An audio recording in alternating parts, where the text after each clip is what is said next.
Good morning, students, and welcome to the class today. This is the continuation of the class.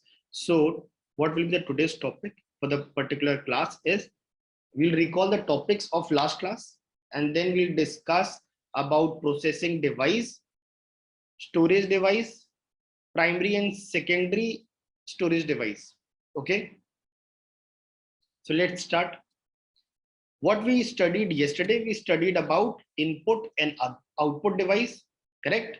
We have studied about input and output device. You all can see the on your screen different devices. What helps us to insert the data inside the computer, that is known as input device. Input means putting something inside.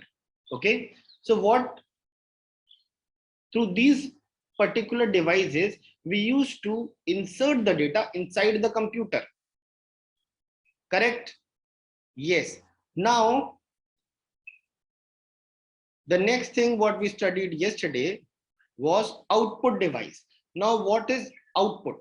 Output means something what is going out, something what is going out. Okay, so on your screen you all can see different devices which were used for displaying the output. Yesterday we have discussed this. Now this is just a recall of it. So first one is monitor, then projector, then speakers. You all are well known with it. Speakers. What you used to do, you used to play the sound and the sound comes from these speakers. Okay, then monitor is there, then printer is there. Whatever you give the print, that particular printout will come through this particular printer. So these are output devices. Okay, now what another topic we have discussed yesterday, that was types of storage devices. What are the types of storage devices?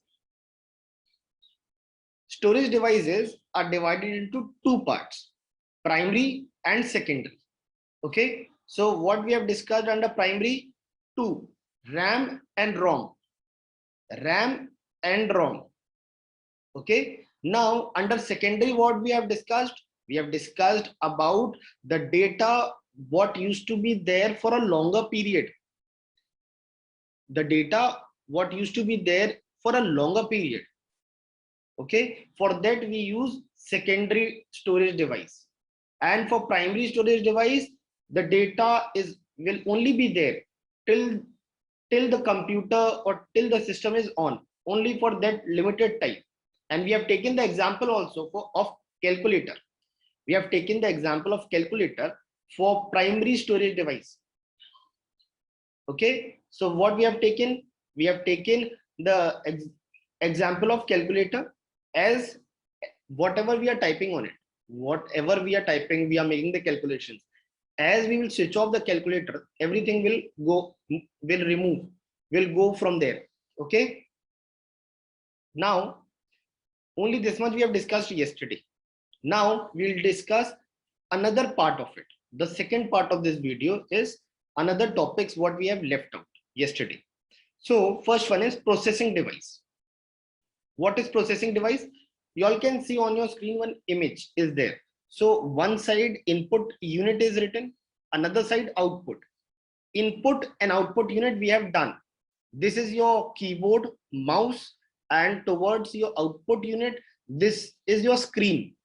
What output used to come. Okay, now in the middle you can see CPU. Your CPU is divided into three parts. Your CPU is divided into three parts. First one is control unit, second one is memory unit, and third one is arithmetic logical unit. Understood, everyone? First one is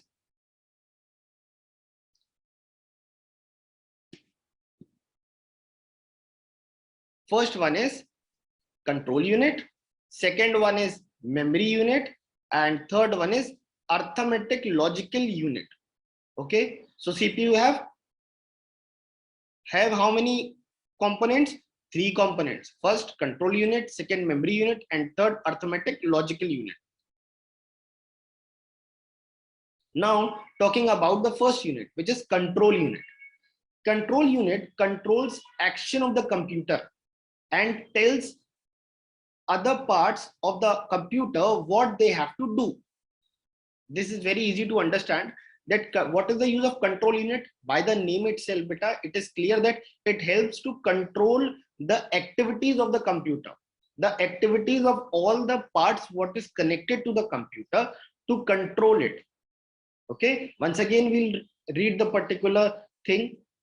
Control unit controls actions of the computer and tells other parts of the computer that what they have to do. Understood? It is very clear. Now we'll move to the next thing, which is memory unit. Now, by the name itself, memory means storage. Memory means whatever we have to store. In this particular unit, we used to store things. Okay, so when we are talking about memory unit, what is memory unit? Memory unit is the memory unit that stores data or informations for a temporary period of time. Temporary period of time means you never used to save the data for a permanent, for lifelong, like that. But what we used to do, we used to save the data, and after some time we used to delete it. Okay, memory unit helps us to store data or information temporarily. Now next one is, the last one is arithmetic logical unit. What is the use of this particular unit in CPU? Arithmetic logical unit performs all calculations and comparisons. Understood? Very easy to understand. Arithmetic logical unit performs all calculations and comparisons which takes place in your CPU.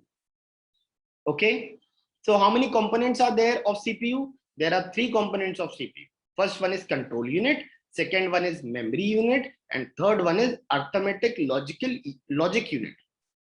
Okay, now we'll move forward. Next one is storage device.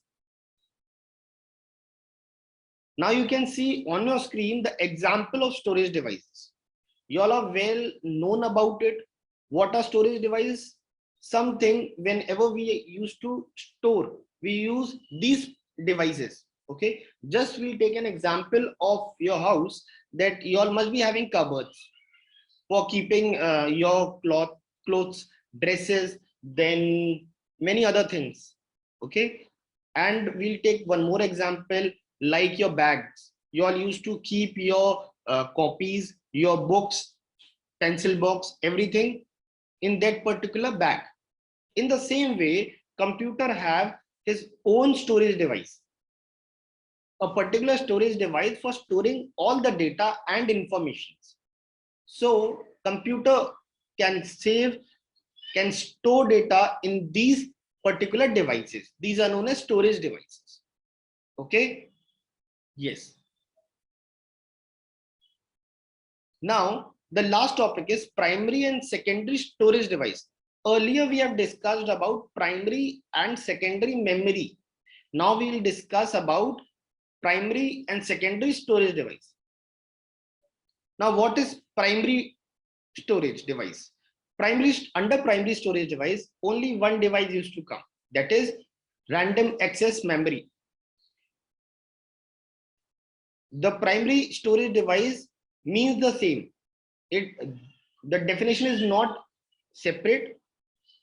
Okay, this primary storage device holds the data for a temporary period of time till the system is on.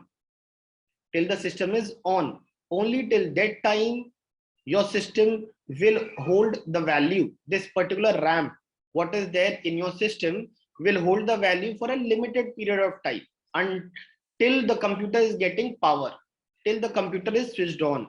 Okay, now after this, after primary storage device, next device is secondary storage device.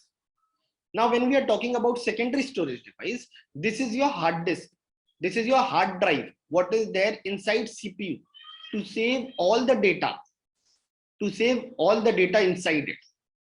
Okay, understood? This helps us to save all the data for a long period of time. If your system is switched off also, then also the data will be there in this particular hard disk. Okay. With this, we'll finish with today's class.